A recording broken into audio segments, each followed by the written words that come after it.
गीता ने वहां जाकर जो देखा उससे वह बहुत डर जाती है और डर से कांपने लगती है। वह देखती है कि जिस कंचन को वह अभी सुलाकर आई थी वह मोती को मार देती है और उसे खा रही है।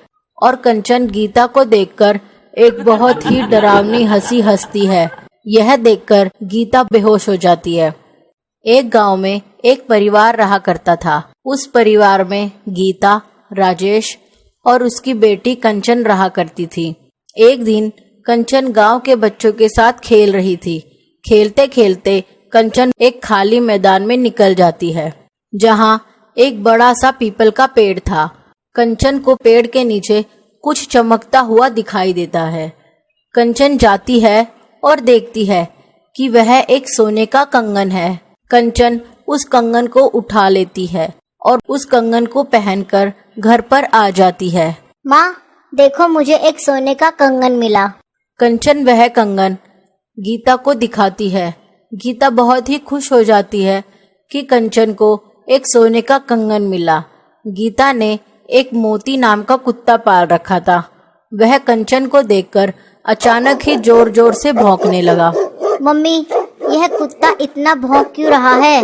गीता कंचन की बात पर ध्यान नहीं देती और कंचन को घर के अंदर ले जाती है। रात हो जाती है और गीता कहती है, खाना खाने का समय हो गया कंचन, और कंचन के पापा आ जाओ। सब खाना खाने बैठ जाते हैं। कंचन भी खाना खाने बैठ जाती है और खाना खाने लगती है, लेकिन उसका खाना खाने का तरीका बहुत ही अलग था। गीता और राजेश कंचन को इस तरह खाना खाते हुए देखते हैं और घबरा जाते हैं, लेकिन वह कुछ कर नहीं पाते और कंचन देखते ही देखते पूरा खाना खा जाती है। गीता और राजेश के लिए भी खाने को कुछ नहीं बचता। कंचन कहती है, मम्मी, और भूख लग रही है, कुछ खाने को दो ना।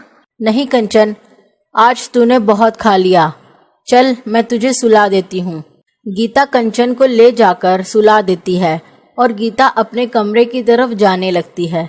तभी गीता का कुत्ता जोर जोर से भौंकने लगता है और एकदम से ही वह शांत हो जाता है। ये मोती को क्या हुआ, एकदम से शांत हो गया। गीता ने वहां जाकर जो देखा उससे वह बहुत डर जाती है और डर से कांपने लगती है। वह देखती है कि जिस कंचन को वह अभी सुलाकर आई थी वह मोती को मार देती है और उसे खा रही है।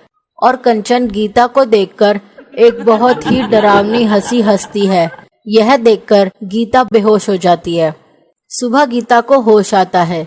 उसके सामने राजेश बैठा हुआ था और राजेश गीता से पूछता है, क्या हुआ था, तुम बेहोश हो गई थी और कल रात से मोती भी गायब है।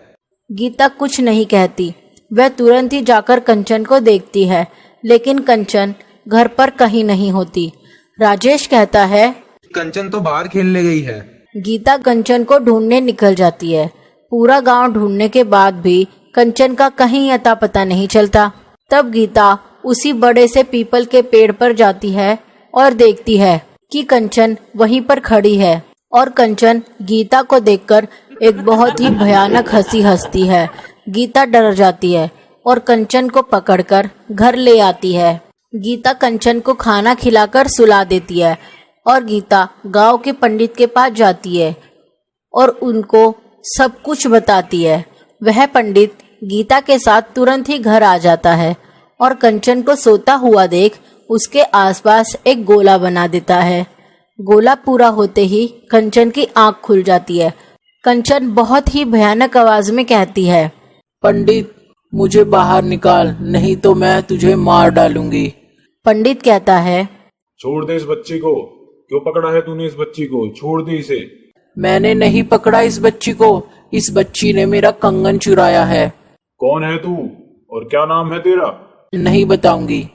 ये देख, ये गंगा जल है, अगर इसे तेरे ऊपर डाल दिया तो तू अच्छी तरह जानती है कि तेरा क्या होगा। बताती हूँ, बस ये गंगा जल मुझ पर मत डालना। मेरा नाम मधु है और मैं इस गांव में ही रहा करती थी और मैं एक आदमी को बहुत पसंद करती थी और वो भी मुझे पसंद करता था और हम दोनों शादी करना चाहते थे, लेकिन वो एक ऊंची जात का था और मैं नीची जात की थी। उस कैलाश को उसी के घर वालों ने मार डाला और मेरे लिए जीने का कोई मतलब ही नहीं था। अब बस कैलाश के दिए हुए कंगन ही मेरे पास थे और मैंने भी उसी पीपल के पेड़ के नीचे अपनी जान दे दी। और फिर तुम्हारी बच्ची ने वो कंगन पहन लिया और मैं कंचन के साथ यहाँ आ गई। देखो, कंचन एक छोटी बच्ची है, तुम उसे छोड़ दो, मैं तुम्हारा कंगन तुम्हें वापस दे दूंगी। मैं उस कंगन को वापस उसी पेड़ के नीचे रख दूंगी। नहीं, यह तो एक ही कंगन है, अब मुझे दूसरा कंगन भी चाहिए। तुम्हारा दूसरा कंगन कहाँ है?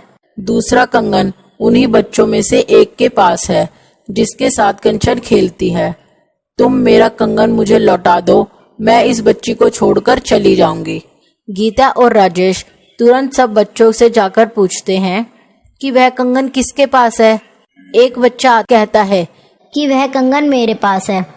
बच्चा वह कंगन गीता को दे देता है और गीता दूसरा कंगन कंचन के हाथ से निकाल लेती है और वह दोनों कंगन को लेकर पीपल के पेड़ के नीचे ले जाकर रख देती है और वह चुड़ैल कंचन का शरीर छोड़कर वहां से चली जाती है। अब कंचन पर किसी भी तरह से चुड़ैल का साया नहीं था, लेकिन आज भी जब गीता को वो रात याद आती है जब कंचन उस कुत्ते को खा रही थी, गीता कांप उठती है।